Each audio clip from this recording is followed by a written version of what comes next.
अस्सलाम वालेकुम। आज हम लोगों ने एम्ब्रियोलॉजी करनी है रफ़ीला से। पॉइंट नंबर 448 है हमारे पास। इसमें सबसे पहले वो बता रहा है कि जो एरिथ्रोपोइसिस होती है, एरिथ्रोपोइसिस आपके पास मिडिल ट्राइमेस्टर में लिवर से होती है। एरिथ्रोपोइसिस क्या होता है? Formation of red blood cells. तो ये जो रेड ब्लड सेल्स की फॉर्मेशन है ये आपके पास लाइफ के मुख्तलिफ फेजेस में मुख्तलिफ ऑर्गन से हो रही होती है। ठीक है, तो सबसे पहले हमारे पास जो एरिथ्रोपोइसिस है यानी कि formation of red blood cells है वो योग साक से हो रही होती है। योग साक से आपके पास इंट्रा यूट्राइन 3 से 8 वीक्स तक आपके पास जो रेड ब्लड सेल्स की फॉर्मेशन है वो योग साक से होती है। फिर आपके पास बीच में ये फंक्शन जौन सा है वो लिवर टेकअप कर लेता है। तो लिवर से आपके पास 6 वीक से लेकर बर्थ तक आपके पास फिर लिवर एरिथ्रोपोइसिस करवा रहा होता है। फिर हमारे पास स्प्लीन आ जाता है। जो स्प्लीन है वो 10 से 28 वीक्स इंट्रा यूट्राइन तक आपके पास एरिथ्रोपोइसिस करवा रहा होता है। जो बोन मैरो है, बोन मैरो आपके पास 18 वीक से जब तक आप अडल्ट होते हो तब तक आपके पास बोन मैरो जौन सा है एरिथ्रोपोइसिस करवा रहा होता है। और जो आपके पास हीमोग्लोबिन बन रही होती है फ्रॉम योग सैक वो आपके पास गोअर हीमोग्लोबिन होती है। ठीक है, योग सैक से आपके पास जो हीमोग्लोबिन बन रही थी वो कब बन रही थी? 3 से 8 वीक्स के दरमियान में। और वो कौन सी हीमोग्लोबिन होती है? आपके पास गोअर हीमोग्लोबिन होती है। इसका निमोनिक उसने बताया हुआ है, मैं बताता हूँ। जो आपके पास निमोनिक उसने बताया हुआ है, निमोनिक उसने बताया हुआ है यंग लिवर सिंथेसाइजेस ब्लड। ठीक है, तो सबसे पहले योग साक, फिर लिवर, फिर स्प्लीन और फिर बोन मैरो। ठीक है, ये आपके पास जौन सा है ऑर्डर होता है। अब मिडिल ट्राइमेस्टर का मतलब है कि आपके पास 3 ट्राइमेस्टर्स होते हैं ना, फर्स्ट, सेकंड और थर्ड। तो मिडिल ट्राइमेस्टर आपके पास सेकंड ट्राइमेस्टर होगा। तो जो सेकंड ट्राइमेस्टर होता है उसमें आपके पास जो मेनली एरिथ्रोपोइसिस हो रही होती है वो आपके पास लिवर से हो रही होती है। ठीक है, तो वो सेकंड ट्राइमेस्टर की बात कर रहे हैं कि सेकंड ट्राइमेस्टर में आपके पास लिवर से जौन सी एरिथ्रोपोइसिस हो रही होती है। अच्छा, आप मुझे कोई बता सकता है कि जो गोअर हीमोग्लोबिन है, गोअर हीमोग्लोबिन में आपके पास कौन सी चेन्स होती हैं? गोअर हीमोग्लोबिन में आपके पास कौन कौन सी 2 चेन्स होती हैं, कोई बता सकता है?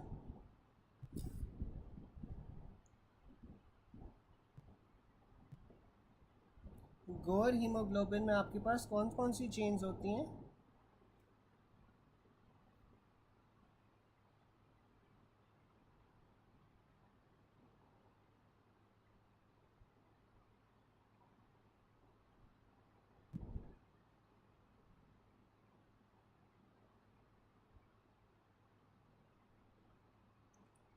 जो आपके पास गोअर हीमोग्लोबिन है ना, गोअर हीमोग्लोबिन में आपके पास 2 अल्फ़ा चेन्स होती हैं और 2 एप्सिलॉन चेन्स होती हैं। ठीक है, 2 अल्फ़ा और 2 एप्सिलॉन चेन्स होती हैं जो आपके पास गोअर हीमोग्लोबिन होता है। ठीक है, 2 अल्फ़ा और 2 एप्सिलॉन चेन्स। फिर आपके पास आ रहा है foetal period starts from which week. तो आपके पास जो फीटल पीरियड होता है वो आपके पास 8 हफ्ते तक फीटल पीरियड होता है। ठीक है, एम्ब्रियोनिक पीरियड सेंसिटिव टू ट्रैटोजेंस आपके पास जो 3 से 8 वीक्स तक होता है, 3 से 8 वीक्स तक आपके पास एम्ब्रियोनिक पीरियड होता है विच इज़ सेंसिटिव टू ट्रैटोजेंस, क्योंकि इसमें आपके पास ऑर्गेनोजेनेसिस हो रही होती है।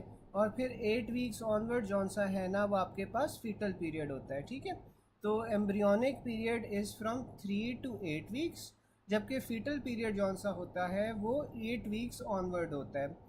फिर आपके पास जेस्टेशनल एज आ जाती है।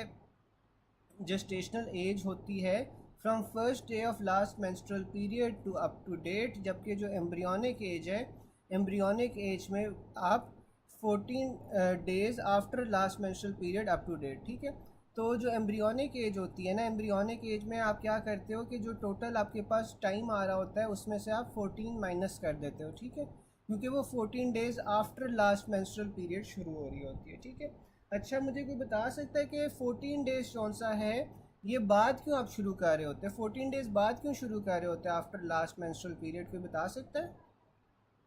एम्ब्रियोनिक एज आप 14 days after last menstrual period क्यों शुरू कर रहे होते हो? फिर आपके पास एमसीक्यूज आ जाते हैं कि mother smoking in pregnancy will be hazardous to the foetus in 3 to 8 weeks. ठीक है,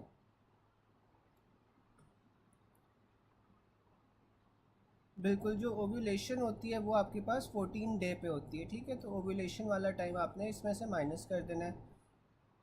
mother smoking in pregnancy will be hazardous to the foetus in 3 to 8 weeks, क्योंकि जो 3 से 8 वीक्स तक आपके पास एम्ब्रियोनिक पीरियड होता है दैट इज़ सेंसिटिव टू टेराटोजेंस।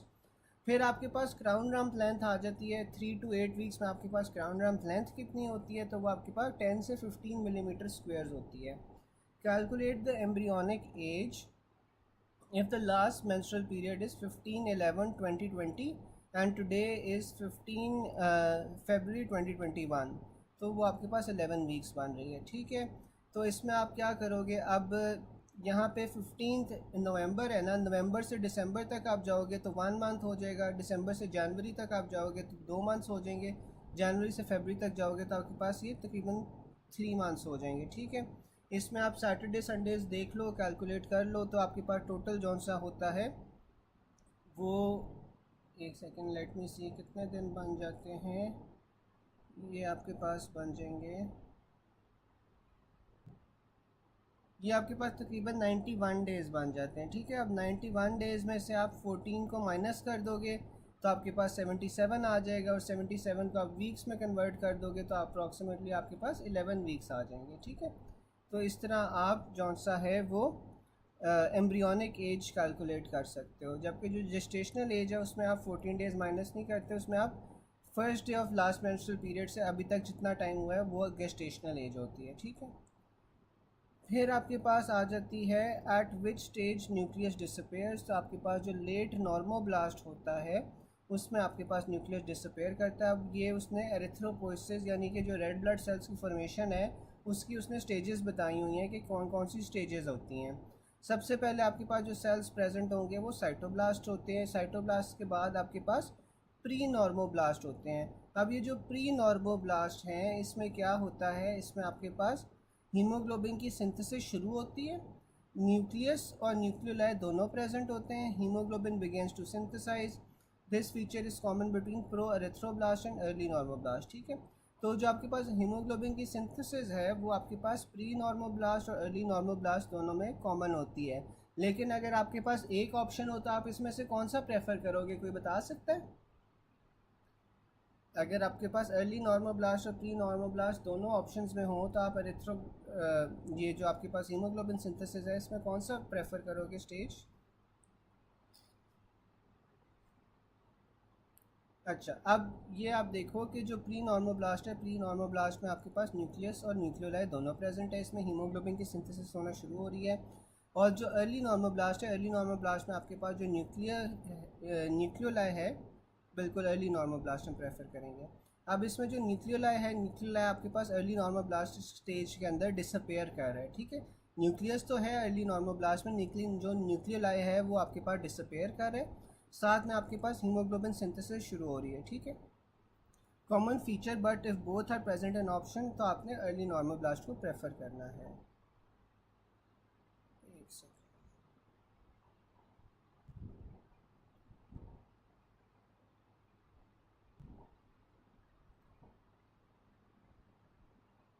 फिर आपके पास आ जाता है इंटरमीडिएट नॉर्मोब्लास्ट। अब जो इंटरमीडिएट नॉर्मोब्लास्ट है, इंटरमीडिएट नॉर्मोब्लास्ट में भी आपके पास न्यूक्लियस अभी तक प्रेजेंट होता है और हीमोग्लोबिन स्टार्ट्स टू अपीयर, ठीक है।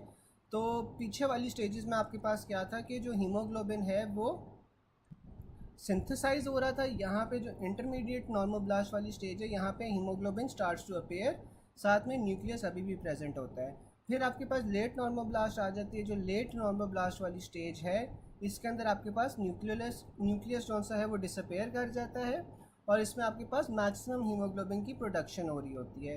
फिर रेटिकुलोसाइट स्टेज आ जाती है। जो रेटिकुलोसाइट स्टेज होती है इसमें आपके पास जो आरबीसी है वो अपना न्यूक्लियस इजेक्ट कर रहा है और फिर आपके पास ये रेटिकुलर फॉर्म के अंदर अपेयर हो रहा है और इसमें आपके पास मैक्सिमम हीमोग्लोबिन की कॉन्सेंट्रेशन होती है, ठीक है। मैक्सिमम प्रोडक्शन अगर वो पूछ ले तो मैक्सिमम प्रोडक्शन आपके पास लेट नॉर्मोब्लास्ट में, जबकि जो मैक्सिमम हीमोग्लोबिन कॉन्सेंट्रेशन है वो आपके पास रेटिकुलोसाइट्स में होती है।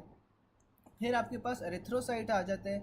जो एरिथ्रोसाइट्स होते हैं उनमें क्या होता है कि जो रेटिकुलम होता है वो डिसअपेयर हो जाता है और जो सेल है वो अपनी बायकॉन्केविटी या बायकॉन्केव शेप के अंदर जो मैच्योर आरबीसी होता है वो चला जाता है। अब आपके पास न्यूक्लियस डिसअपेयर किस स्टेज पे होता है, तो न्यूक्लियस आपके पास लेट नॉर्मोब्लास्ट स्टेज के ऊपर डिसअपेयर हो रहा है, और यहाँ पे आपके पास मैक्सिमम हीमोग्लोबिन की प्रोडक्शन होती है। जो हीमोग्लोबिन सिंथेसिस है वो आपके पास अर्ली नॉर्मोब्लास्ट में शुरू हो रही है।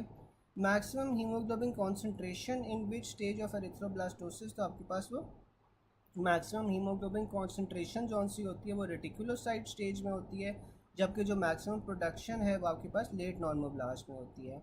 Haemoglobin appears which in which stage, तो आपके पास जो हीमोग्लोबिन होता है वो इंटरमीडिएट नॉर्मोब्लास्ट के अंदर आपके पास अपेयर होना शुरू हो जाता है, और lowest haemoglobin concentration in newborn आपके पास कब होती है, थर्ड मंथ पे होती है। ठीक है, हीमोग्लोबिन कॉन्सेंट्रेशन लोएस्ट आपके पास न्यूबॉर्न बेबी में तीसरे महीने में होगी। ठीक है, यहाँ तक किसी को कोई क्वेश्चन हो?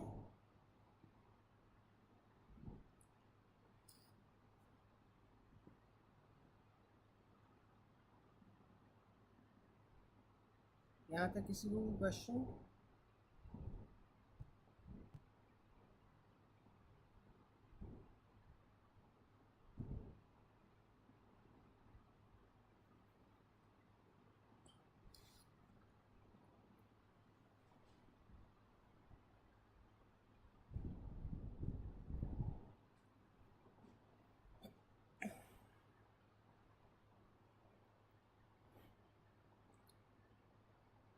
फिर आपके पास आ जाता है रैथकिस पाउच की डेवलपमेंट। अब जो एडिनो हाइपोफिसिस है ना, एडिनो हाइपोफिसिस या एंटीरियर पिट्यूटरी है,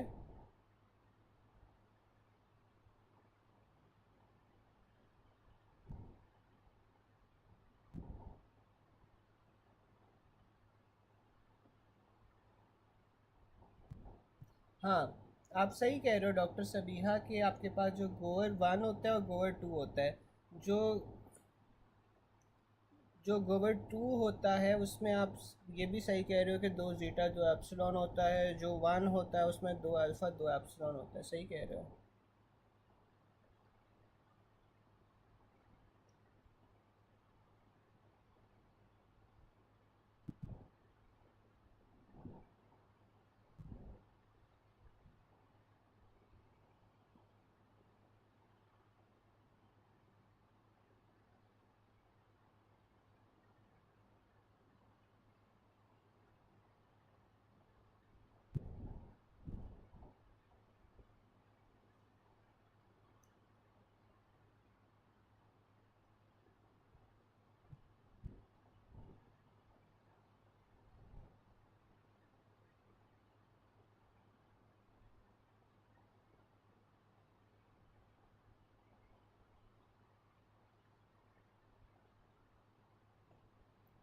जो आपके पास थर्ड मंथ ऑफ इन्फेंसी में, ये आप पूछ रहे हो कि न्यूबॉर्न में आपके पास थर्ड मंथ में सबसे कम हीमोग्लोबिन क्यों होती है?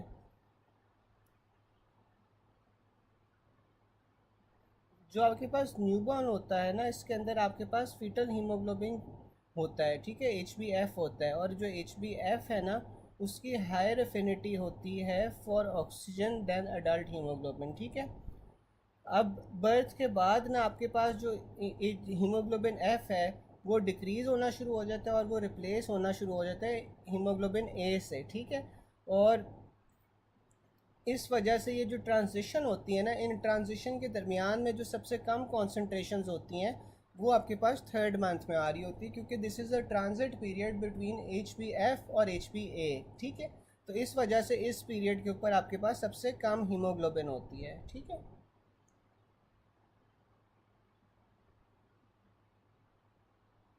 डॉक्टर तारिक, डॉक्टर फ़रद समझ आ गई? क्योंकि ये आपके पास जो से ना ट्रांजिशन पीरियड होता है, इस वजह से। फिर आपके पास आ रहा है कि जो रैथ की स्पाउच है, Rathke's pouch is an ectodermal diverticulum of the primitive mouth या स्टोमोडियम। अब जो एंटीरियर पिट्यूटरी होती है या एडिनो हाइपोफिसिस होता है, वहाँ से आपके पास क्या निकल रहा होता है, वहाँ से आपके पास Rathke's pouch निकल रहा होता है, और जो Rathke's pouch है वो आपके पास क्या बना रहा होता है, प्रिमिटिव माउथ या स्टोमोडियम बना रहा होता है। ठीक है, तो एंटीरियर पिट्यूटरी या एडिनो हाइपोफिसिस से आपके पास Rathke's pouch निकल रहा है,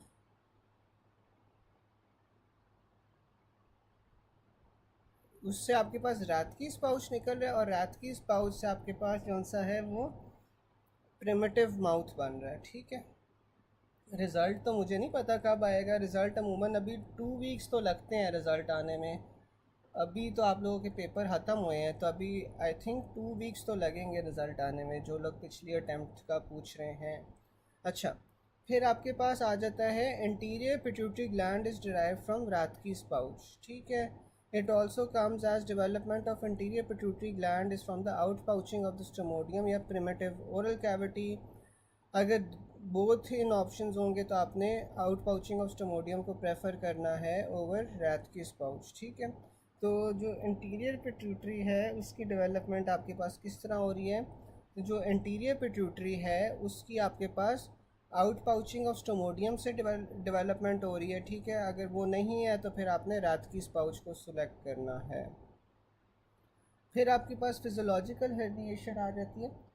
फिजियोलॉजिकल हर्निएशन आपके पास 4 से 6 वीक्स के दरमियान में हो रही होती है। अब ये जो गट की डेवलपमेंट है ना, गट में क्या होता है कि जो फीटस होता है इसके अंदर इतनी जगह नहीं होती कि आपके पास पूरा का पूरा गट यहाँ पे डेवलप कर सके, ठीक है, फीटस के अंदर। तो आपके पास अम्बलाइकल रिंग से जौन सा ना गट बाहर की तरफ हर्निएट करता है। बाहर की तरफ आपके पास किस टाइम के अंदर हर्निएट कर रहा है, आपके पास 4 to 6 वीक्स के अंदर जो आपके पास फीटल गट है ना, ये बाहर की तरफ हर्निएट कर रहा है फॉर इट्स डेवलपमेंट, क्योंकि फीटस के अंदर इतनी जगह नहीं होती। अब जो फीटल गट की रोटेशन है वो आपके पास किस तरह हो रही है, वो आपके पास 270 डिग्रीज काउंटर क्लॉकवाइज जौन सी है ना इसकी रोटेशन होती है। पहले आपके पास जौन सी होती है 90 डिग्रीज होती है around the superior mesenteric artery, और फिर आपके पास इसके बाद फर्दर 180 डिग्री होती है। तो टोटल आपके पास 270 डिग्री काउंटर क्लॉकवाइज आपके पास इसमें रोटेशन हो रही होती है। अब उसने यही लिखा हुआ है कि मिड गट की डेवलपमेंट आपके पास 6 वीक्स पे हो रही होती है। Physiological mid gut herniates through the umbilical ring. नमाज का टाइम यार ऐसा है कि क्योंकि देखो फिर हर बंदे का ना अलग अलग नमाज का टाइम होता है, तो आप फिर नमाज पढ़ लो। ये जो वीडियो है ये आपको यूट्यूब पे वैसे ही मिल जाएगी, ठीक है, एज इट इज़ अवेलेबल। जिसका जो पोर्शन मिस होगा फिर आप वहाँ से उसके बाद कवर कर लेना। रात की पाउच क्या होता है ये आप पूछ रहे हो।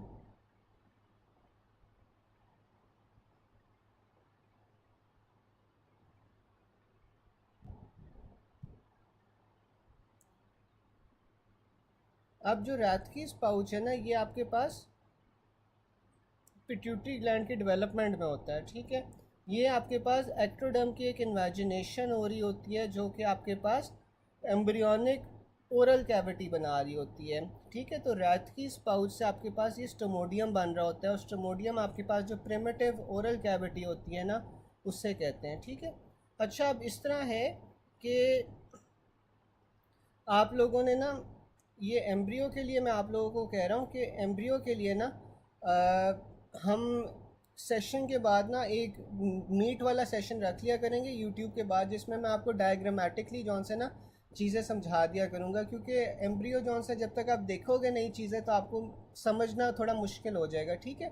तो आप लोगों की जो जो कन्फ्यूजन्स है ना आप यहाँ पे भी बताते जाओ, बाद में आई विल ट्राई कि जितनी चीज़ें हो सके ना मैं मीट पे सेशन रखूँ और मैं आपको डायग्रामेटिकली ना सारी चीज़ें दिखा दिया करूँ ताकि आप लोगों को बेहतर समझ आ जाए, ठीक है।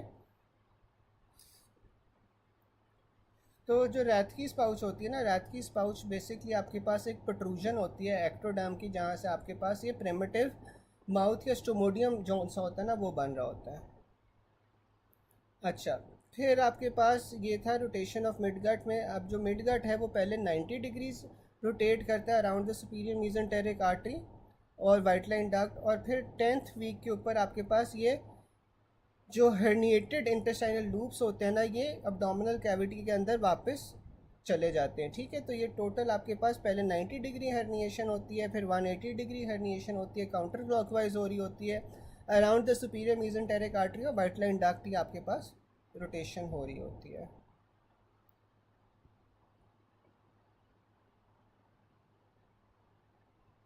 अच्छा, फिर आपके पास ना फेरेंजियल आर्चिस के डेरिवेटिव्स आ जाते हैं।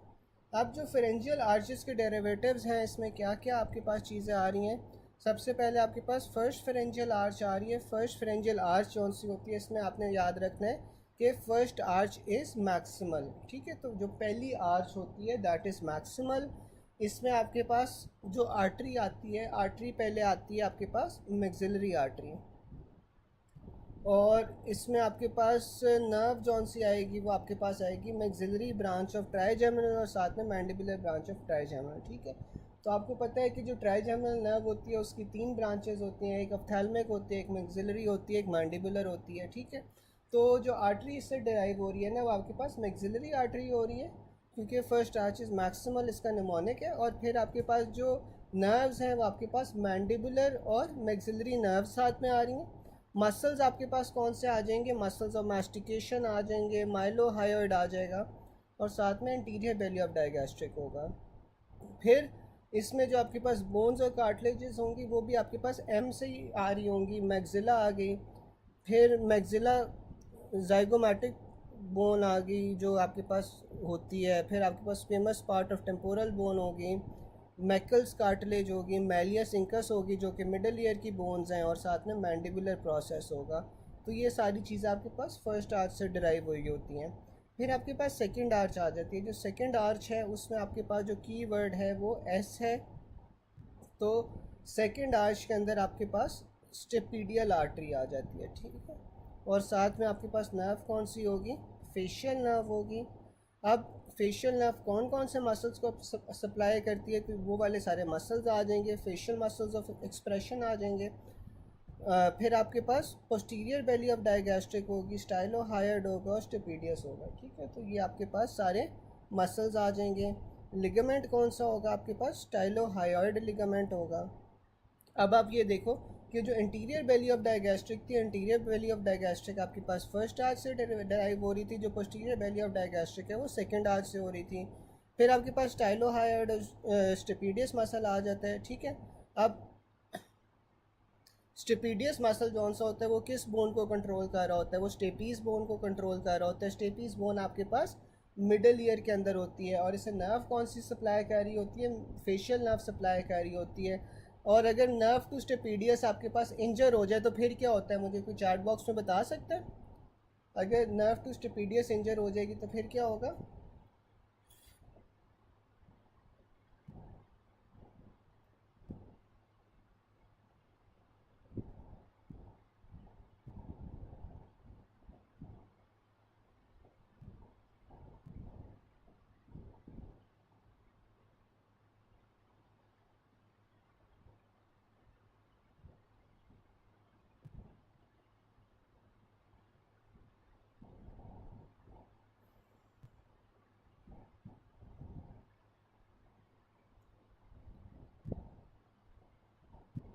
अच्छा, इसमें आपके पास ना अगर ये इंजर हो जाएगी तो हाइपर एक्यूसिस होता है। ठीक है, हाइपर एक्यूसिस होता है। फिर आपके पास लिगामेंट जौन सा आ जाता है, लिगामेंट आपके पास स्टाइलोहायोइड लिगामेंट होता है। बोन्स में आपके पास अगेन स्टेपीज बोन आ रही है, स्टाइलोहायोइड बोन आ रही है, upper part of body of hyoid bone आती है, और upper part of body of hyoid bone के ऊपर आपको lesser horn of hyoid bone मिलती है। ठीक है, ठीक है, तो ये आपके पास जो सेकंड आर्च है इसमें आपने ये याद रखना है कि जो हायर्ड बोन है, हायर्ड बोन का अपर पार्ट होता है जो यहाँ से बन रहा होता है, और इसके ऊपर आपके पास लेसर हॉर्न होता है जो कि सेकंड आर्च से बन रहा है। फिर आपके पास थर्ड आर्च आ जाती है। जो थर्ड आर्च है वहाँ से आपके पास उसमें कीवर्ड क्या है, फेरिंज। तो इसमें आपके पास जो आर्टरी आ रही है वो आपके पास इंटरनल करोटेड और कॉमन करोटेड आर्टरीज आ रही हैं। इससे आप इस तरह याद रख सकते हो कि सी जौन सा होता है वो थर्ड लेटर होता है, तो ये आपके पास थर्ड आर्च से आएगा। साथ में आपके पास ग्लॉसोफरेंजियल नर्व आ जाएगी। ग्लॉसोफरेंजियल नर्व के साथ साथ आपके पास क्योंकि फेरेंज था ना, तो ये आपके पास स्टाइलोफरेंजियस मसल आ जाएगा। और यहाँ पे आपके पास क्या आएगा, lower part of body of hyoid bone, और lower part of body of hyoid bone के ऊपर आपके पास ग्रेटर हॉर्न मौजूद होता है। ठीक है, तो ये आपके पास जो सेकंड आर्च था उससे ऑपोजिट है। फिर आपके पास फोर्थ आर्च आ जाती है। जो फोर्थ आर्च है उससे आपके पास राइट सबक्लेवियन आर्टरी आ रही है, और साथ में आर्च ऑफ अयोटा आ रही है। यहाँ पे जो नर्व है फोर्थ और सिक्स से ना आपके पास कौन सी है, वो वेगस नर्व की ब्रांचेज आ रही होती हैं। ठीक है, तो जो फोर्थ आर्च है वहाँ से आपके पास सुपीरियर लेरेंजियल ब्रांच है जो वेगस नर्व की, वो आ रही है। और यहाँ पे मसल्स कौन से आ रहे हैं, यहाँ पे जो सुपीरियर लेरेंजियल ब्रांच जो सी है ना, वो सप्लाई करती है जिन मसल्स को, जो कि आ जाते हैं muscles of soft palate except the tensor veli palatini, और क्रिकोथायरॉयड और क्रिकोफ्रेंजियस, ये सारे मसल्स आ जाते हैं जो फोर्थ हार्ट से सप्लाई हो रहे हैं। और साथ में आपके पास थायराइड कार्टिलेजेस आ जाती हैं जितनी भी हैं।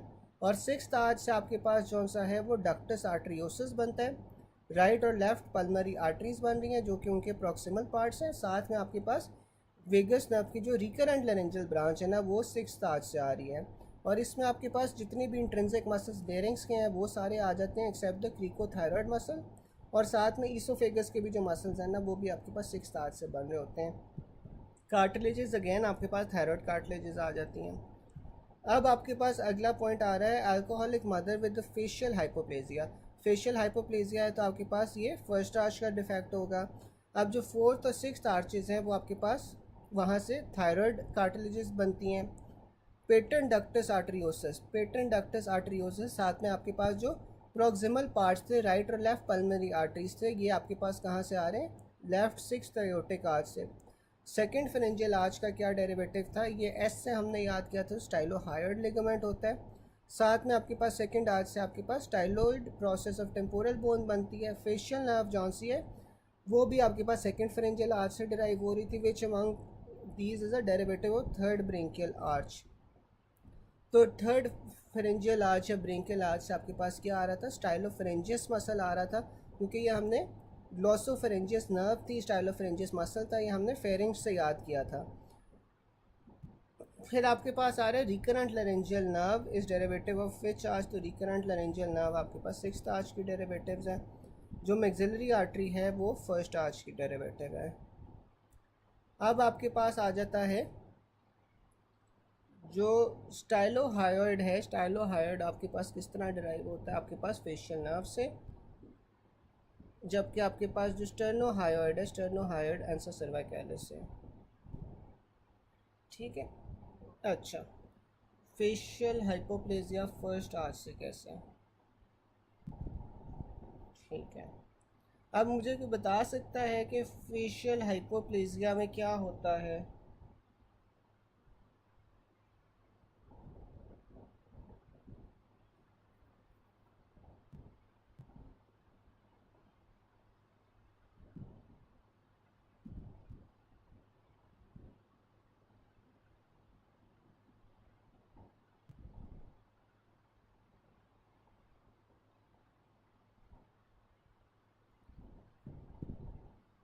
अब जो आपके पास फर्स्ट फेरेंजियल आर्च थी ना, वो आपके पास कहाँ से, ये आपके पास मैंडिबल वाले स्ट्रक्चर, जो लोअर जॉ है, मैंडिबल है, मसल्स ऑफ मास्टिकेशन है, टेम्पोरल बोन है, ये सारे आपके पास जौन से हैं वो फर्स्ट फेरेंजियल आर्च से डिराइव्ड होते हैं। ठीक है, और जो आपके पास जितना भी लोअर पार्ट ऑफ फेस है ना, वो सारा का सारा आपके पास फर्स्ट फेरेंजियल आर्च से ही डिराइव हो रहा होता है। ठीक है, और जो फेशियल हाइपोप्लेजिया होता है, इसमें आपके पास क्या हो रहा होता है कि आपके पास फेशियल स्ट्रक्चर्स की जौन सी है ना, वो अंडर डेवलपमेंट या फिर डिफिशिएंसी हो रही होती है। ठीक है, तो इस वजह से जो आपके पास फेशियल हाइपोप्लेजिया में आपके पास क्या होगा, मैंडिबुलर हाइपोप्लेजिया होता है। ठीक है, माइक्रोगैंथिया होता है जिसमें आपके पास स्मॉल जॉ होता है, साथ में आपके पास फीडिंग डिफ़िकल्टीज़ होती हैं, डेंटल अलाइनमेंट आपकी ख़राब हो जाती है। तो ये सारे के सारे फीचर्स आपको देख के क्या समझ आता है कि किस आर्च से ही होंगे, ये फर्स्ट फेरेंजियल आर्च से ही होंगे ना, जब आपके पास मैंडिबुलर हाइपोप्लेजिया होगा, मैंडिबल का छोटा हो जाना होगा, फीडिंग डिफ़िकल्टीज़ होंगी, ये सारी की सारी जौन सी हैं आपके पास फर्स्ट फेरेंजियल आर्च से डिराइव हो रही होती हैं। ठीक है, अच्छा, फिर आपने ये याद रखना है जो स्टाइलोहायोइड है ना, स्टाइलोहायोइड मसल कौन सा है, वो फेशियल नर्व से इनर्वेट हो रहा है, जबकि जो स्टर्नोहायोइड मसल है, स्टर्नोहायोइड आपके पास अंसा सर्वाइकैलिस से कौन सा है ना, वो इनर्वेट होता है। फिर आपके पास अगला पॉइंट आ जाता है कि सेल्स हैविंग टीलोमरेज एक्टिविटी, इसमें आपके पास जो सबसे ज़्यादा टीलोमरेज एक्टिविटी होती है वो किन में होती है, जो आपके पास रैपिडली डिवाइडिंग सेल्स होते हैं। ठीक है, और जिनके अंदर पोटेंशियल होता है कि वो एक सेल से मुख्तलिफ अलग अलग किस्म के सेल्स बन सकते हैं। तो उनमें आपके पास टीलोमरेज एक्टिविटी सबसे ज़्यादा होगी, और इसकी एग्जांपल आपके पास जर्म सेल्स आ जाती है।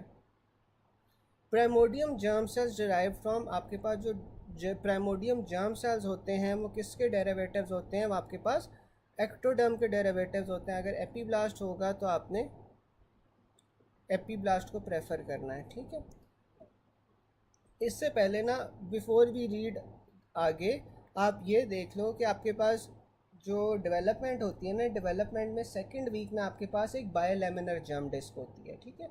सेकंड वीक ऑफ डेवलपमेंट में आपके पास एक बायोलेमिनर जर्म डिस्क होती है, जिसमें आपके पास दो लेयर्स आ जाती हैं, विच आर एपीब्लास्ट और हाइपोब्लास्ट, ठीक है। अब ये जौन सी होती है ना, थर्ड वीक ऑफ डेवलपमेंट में ये आपके पास तीन लेयर्स बन जाती हैं, और ये जो तीन लेयर्स हैं इनमें आपके पास क्या क्या आ जाता है, एक्टोडर्म, एंडोडर्म और मीजोडर्म, ठीक है। तो ये ट्राइलेमिनर जर्म डिस्क बन जाती है। अब आपके पास जो एक्टोडर्म होता है या एपीब्लास्ट होता है, वहाँ से प्राइमोडियम जर्म सेल्स बन रहे होते हैं, ठीक है। Germ cells in the yolk sac at the third week of inter uterine life, they originate from which of the following, तो आपके पास वो एक्टोडर्म होता है। जो प्राइमोडियम जर्म सेल्स हैं वो आपके पास एपीब्लास्ट से डिराइव हो रहे हैं, एपीब्लास्ट को आपने प्रेफर करना है। अच्छा, फिर आगे वो ये कह रहा है कि टीलोमरेज एक्टिविटी सबसे ज़्यादा किस में होती है, जर्म सेल्स में होती है। फिर germ cells incorporate at 6 weeks. अब जो प्राइमोडियम जर्म सेल्स हैं ना, वो आपके पास योग साक के अंदर माइग्रेट करते हैं टू द गोनेडल रिजेस, आपके पास वो थर्ड वीक में। और जो आपके पास embryo primordium germ cells form कहाँ पे हो रहे हैं, वो थर्ड वीक ऑफ डेवलपमेंट में फॉर्म हो रहे हैं, ठीक है। तो थर्ड वीक ऑफ डेवलपमेंट में आपके पास प्राइमोडियम जर्म सेल्स बनते हैं। प्राइमोडियम जर्म सेल्स कहाँ से बन रहे हैं, एपीब्लास्ट से बन रहे हैं। उसके बाद वो आपके पास योग सैक में जाते हैं, और योग सैक से आपके पास ये माइग्रेट होते हैं गोनेडल रिजेस को, और गोनेडल रिजेस में आपके पास 6 वीक से ऊपर ये माइग्रेट हो रहे हैं। Primordium germ cell settling gonads from wall of yolk sac. फिर आपके पास ये आ रहा है कि जो लेरेंजियोट्रेकियल ग्रूव है वो आपके पास किस में बन रहा है, वो आपके पास थर्ड वीक में बन रहा है। At 7 to 8 weeks mostly gonadal ridges of both sexes are same, but what point will be different in boys, तो आपके पास जो टेस्टीज होती हैं वो डिसेंड करती हैं विद द जिबर्निकुलम। अब जो जिबर्निकुलम है वो आपके पास किस चीज़ में डिराइव होता है, डेवलप करता है, कोई मुझे बता सकता है कि जो जिबर्निकुलम होता है वो किस चीज़ में डिराइव होता है, जिबर्निकुलम से क्या बनता है।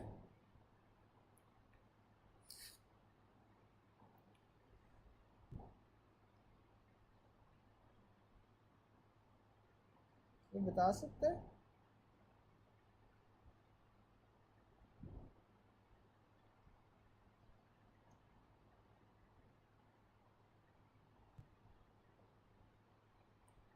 बिल्कुल, स्क्रोटल लिगामेंट बनता है। अब ये जो स्क्रोटल लिगामेंट है ना, इसका क्या काम होता है, ये टेस्टिस को जौन सा है, टेस्टिस अब्डोमेन में आपके पास होती है ना बचपन में, तो ये अब्डोमेन से जौन सा है टेस्टिस को स्क्रोटम में पहुंचाता है, ठीक है। जो ये आपके पास स्क्रोटल लिगामेंट या जबर्निकुलम होता है, ये आपके पास टेस्टिस को पोस्टीरियर अब्डोमिनल वॉल से स्क्रोटम के अंदर पहुंचा रहा होता है, ठीक है।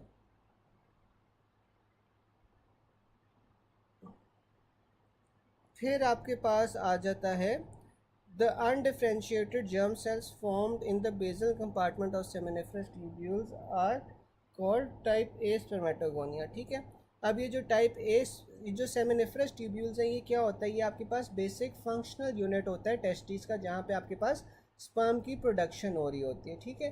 तो आपके पास जो टेस्टिस है उसके अंदर बहुत सारी ये कॉइल्ड स्ट्रक्चर्स होते हैं, जिससे आप सेमिनिफरस ट्यूब्यूल्स कहते हो, जहाँ पे आपके पास ये स्पर्म की डेवलपमेंट शुरू होती है। अब बेजल कंपार्टमेंट में ना आपके पास सेमिनिफरस ट्यूब्यूल्स के टाइप ए स्पर्मेटोगोनिया होते हैं, और ये जो टाइप ए स्पर्मेटोगोनिया होते हैं ना, ये आपके पास अनडिफ्रेंशिएटेड जर्म सेल्स होते हैं, ठीक है। यहाँ तक किसी को कोई चीज़ ना समझ आई हो,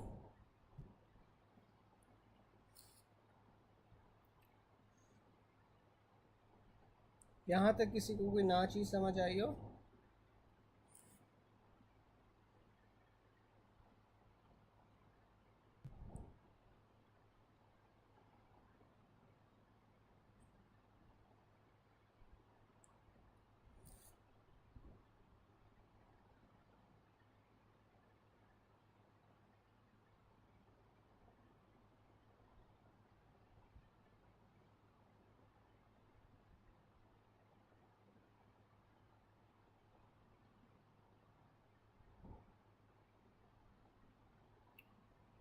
ठीक है। फिर आपके पास ना आ जाता है जो oocyte होती है, जिसकी आपके पास फ्लैट एपिथेलियम होती है, इस प्राइमोडियम फॉलिकल। ठीक है। अब जो प्राइमोडियम फॉलिकल होता है उसमें आपके पास oocytes होते हैं जिसमें फ्लैट एपिथेलियम होती है। Primary oocytes complete their first meiotic division before ovulation. तो ओव्यूलेशन से पहले पहले जो प्राइमरी oocytes होते हैं वो अपनी फर्स्ट मियोटिक डिवीजन कंप्लीट कर लेते हैं। आफ्टर ओव्यूलेशन आपके पास क्या होता है कि जो प्राइमोडियल फॉलिकल होता है वो रप्चर होता है और ब्लीड होता है और वो आपके पास कॉर्पस हेमोरेजिकम बन जाता है। ठीक है। तो आपके पास ओव्यूलेशन के बाद क्या होता है कि आपके पास जो प्राइमोडियम फॉलिकल है वो रप्चर कर जाता है। रप्चर करने के बाद वो कॉर्पस हेमोरेजिकम बन जाता है। Cells release by the ovary at the time of ovulation. तो आपके पास जो सेल्स रिलीज़ होते हैं at the time of ovulation वो सेकेंडरी oocytes होते हैं। और ये सेकेंडरी oocytes जौन से होते हैं ये एक फेज़ के अंदर अरेस्टेड होते हैं। मुझे कोई बता सकता है कि ये जो सेकेंडरी oocytes होते हैं ये किस फेज़ के अंदर आपके पास जाके अरेस्ट हो जाते हैं ओव्यूलेशन के बाद?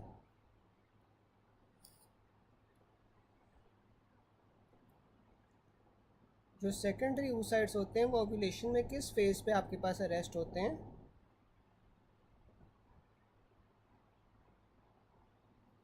जी जी सेम है, कॉर्पस लूटियम और कॉर्पस हेमोरेजिकम सेम है।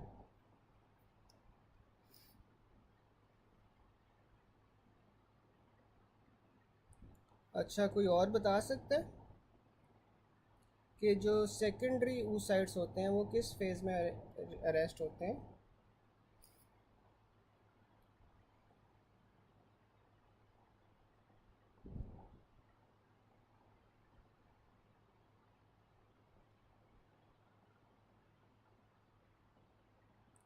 अच्छा, हाँ बिल्कुल, डॉक्टर एना ने सही बताया कि प्राइमरी oocytes जौन से होते हैं वो प्रोफेज में होते हैं। ठीक है। जो प्राइमरी oocytes होते हैं ना वो प्रोफेज में अरेस्ट होते हैं। तो फिर सेकेंडरी oocytes किस फेज़ में अरेस्ट होंगे?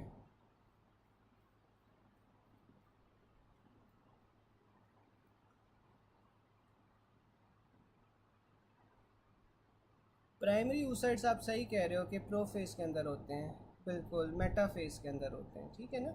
जो सेकेंडरी oocytes होते हैं वो आपके पास मेटाफेज के अंदर अरेस्ट हो जाते हैं।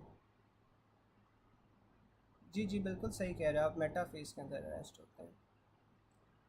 फिर आपके पास आ जाता है a primary oocyte surrounded by zona pellucida and corona radiata with fluid fill spaces is called secondary follicle. ठीक है। तो अब आपके पास एक प्राइमरी oocyte है। ठीक है। प्राइमरी oocyte क्या होगा, आपके पास अंदर की साइड पे होगा। फिर आपके पास उसके बाद जोना पेलिसिडा आ गया, साथ में कोरोना रेडिएटा आ गया, साथ में आपके पास फ्लूइड फिल स्पेसेस आ गई। तो आपके पास ये सेकेंडरी फॉलिकल फिर उससे आप कहते हो। अब जो primary oocytes surrounded by granulosa cells again fluid fill spaces हैं, तो ये आपके पास सेकेंडरी फॉलिकल कहलाता है। फिर oogenesis में क्या होता है, all primary oocytes complete their first meiotic division before ovulation. Primary oocytes are formed in the fifth month in foetal life and start meiosis one. अब आपके पास जो प्राइमरी oocytes है ना वो आपके पास बनते हैं in the fifth month in foetal life और ये आपके पास मियोसिस वन शुरू कर देते हैं। लेकिन ये प्यूबर्टी तक जौन सा है ये मियोसिस वन के कौन से फेज़ के अंदर ये अरेस्टेड होते हैं, तो ये प्रो फेज़ का एक सब फेज़ होता है डिप्लोटीन फेज़। ठीक है। तो ये उसके अंदर ये जाके अरेस्टेड होते हैं। Primary oocytes remain arrested in diplotene which is a सब फेज़ ऑफ प्रोफेज, जिस तरह आप लोग बता रहे थे अभी। फिर ovary has a pool of follicles, number of follicles developing in each menstrual cycle. तो हर मेंस्ट्रुअल साइकिल में ना आपके पास 15 to 20 प्राइमोडियल फॉलिकल्स होते हैं जो कि आपके पास स्टिमुलेट होते हैं, जिसमें से एक सेलेक्ट होता है। The secondary oocyte is formed under the influence of FSH। अब फॉलिकल स्टिमुलेटिंग हार्मोन है ना, तो इसने आपके पास जौन सा है प्राइमरी oocyte को सेकेंडरी oocyte में बनाना है। ठीक है। At the start of menstrual cycle, some 15 to 20 follicles begin to develop under the influence of FSH to form secondary follicles. On the 14th day, the LH surge आपके पास आता है. This causes the secondary follicles to develop into tertiary follicles. ठीक है।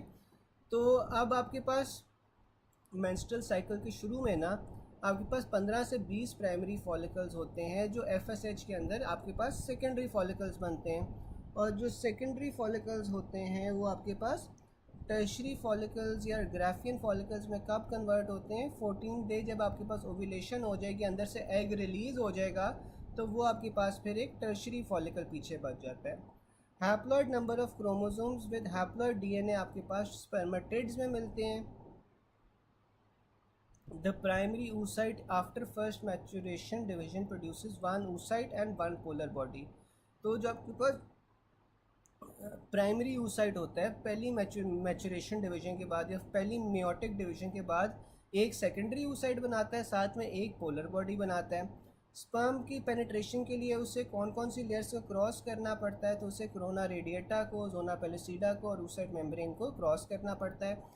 फिर आपके पास fertilin at the head of acrosome क्या होता है? जो फर्टिलिन होता है वो एडहेयर करवाती है स्पर्म को टू द ओवम, जबकि जो एक्रोसिन होती है वो आपके पास एक्रोसोम रिएक्शन करवाती है। ठीक है, तो जो फर्टिलिन होती है, फर्टिलिन का क्या काम होता है कि ये स्पर्म और ओवम को आपस में एडहेयर करवाएगी।